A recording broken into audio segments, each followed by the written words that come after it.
I watched over 100 speeches and monologues from some of the most wonderful films ever made. And I was trying to understand two things. One, what really makes these speeches so powerful? And number two, how can we, as people who aren't actors, really learn from them and apply them in our day-to-day lives to become more persuasive communicators? Now, I know that these films have the advantage of music and emotional drama and professional actors, but when I actually sat down and analyzed these particular speeches, what was apparent is that the techniques and principles from a communication standpoint were pretty universal. They can be applied by anyone without the drama of a film. And more importantly, they were surprisingly simple. So let's get into it. The very first thing that I got from some of my favorite speeches was something known as the crescendo effect. In musical terms, the crescendo effect means that we start from a lower volume and slowly increase up to a higher level. And a lot of speeches in movies like Rocky Balboa, Wolf of Wall Street, Any Given Sunday, The Great Dictator use this crescendo effect. They start off at a calm, low energy, and as the speech progresses, by the time they end, they are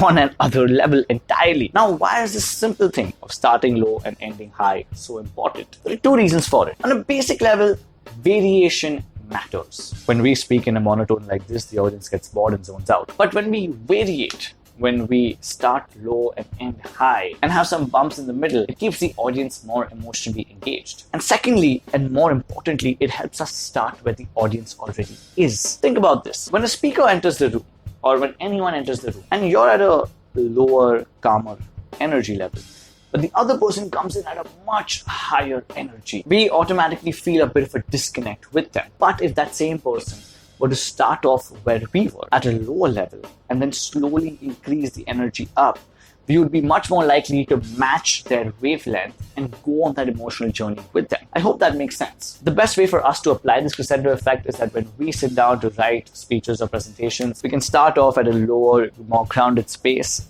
and then keep our main takeaways and action points towards the end, which require that big burst of energy. And that's the most simple way to do it. It does not just apply to speeches and presentations, but even when we're trying to have conversations with somebody one-to-one and we're trying to persuade them for an idea. If we go in high energy, they're more likely to get defensive.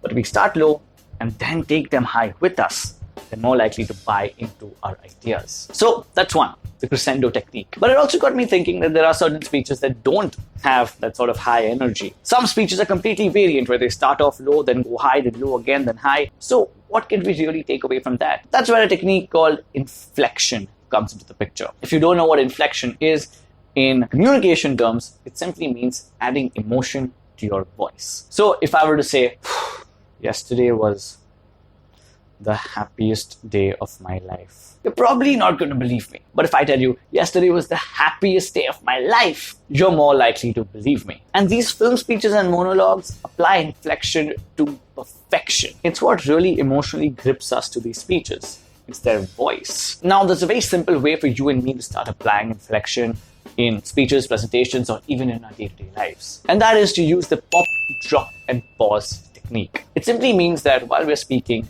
we pop some words up, as in we emphasize on them. We drop some words down, so we go slower and calmer at them. And finally, we pause before or after some other words. And that's what pop, drop, and pause is. Let's break it down and use examples from some of these speeches. To go deeper into pop, you can watch Jack Nicholson's monologue from A Few Good Men. You want me on that wall. You need me on that wall. We use words like honor, code, loyalty. We use these words as the backbone of a life spent defending something. You use them as a punchline. I have neither the time nor the inclination to explain myself to a man who rises and sleeps under the blanket of the very freedom that I provide, and then questions the manner in which I provide. To get a deeper sense of drop, you can watch Morgan Freeman's monologue in Shawshank Redemption. I look back on the way I was then. A young, stupid kid who committed that terrible crime. I want to talk to him. I want to try to talk some sense to him.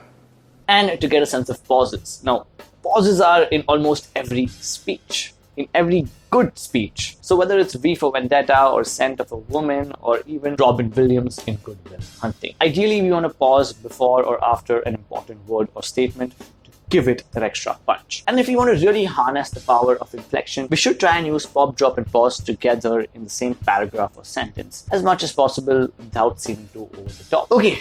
But now, the crescendo technique, inflection is all great, but it still didn't answer my question of what really makes these speeches so powerful. When I watch them, it's not the crescendo or the inflection that really moves me. So what is that thing? And then I dug deeper into the content of these particular speeches. And what I found in most of them, not all of them, most of them, the ones that were really, really powerful, was that the content was rarely about the speaker. It was always about the person that they were speaking to. In Rocky Balboa, the speech was about his son. In Any Given Sunday, the speech was about the team. In The Great Dictator, the speech was about the citizens. And in Jeff Daniels' speech in Newsroom, the speech was about the American citizens. And the list goes on and on. And the thing is, when we are watching these speeches, we look at ourselves in the place of the person that the actor is speaking to. So we become Rocky Balboa's son. We become the employees in the Wolf of Wall Street company. We become the citizens when Charlie Chaplin is speaking. And that's what makes these speeches powerful. They talk about the audience and they make the viewers of the film feel like they are the audience. And this is a fundamental aspect of public speaking that most of us get wrong. When we sit down to write a speech or a presentation, we're very worried about how our content's going to sound, about how we're going to look, about how we're going to deliver our speech. And we don't tend to put too much focus on how will the audience feel. Have I done everything possible to add maximum value to them? Do they have a strong takeaway for when after the speech or presentation is done? When we answer those questions and write our speech with them in mind first, that's when we have something powerful. Now, I had a great time making this video because I got to see and rewatch some of my favorite movies. But to really become persuasive in our communications, we need to go beyond just these 3 guidelines. We also need to understand certain linguistic tools that help us be more persuasive and compelling speakers. For that, we need to understand what rhetorical devices are and how to use them. It's a very interesting video that we've made, which I highly recommend you check out right here.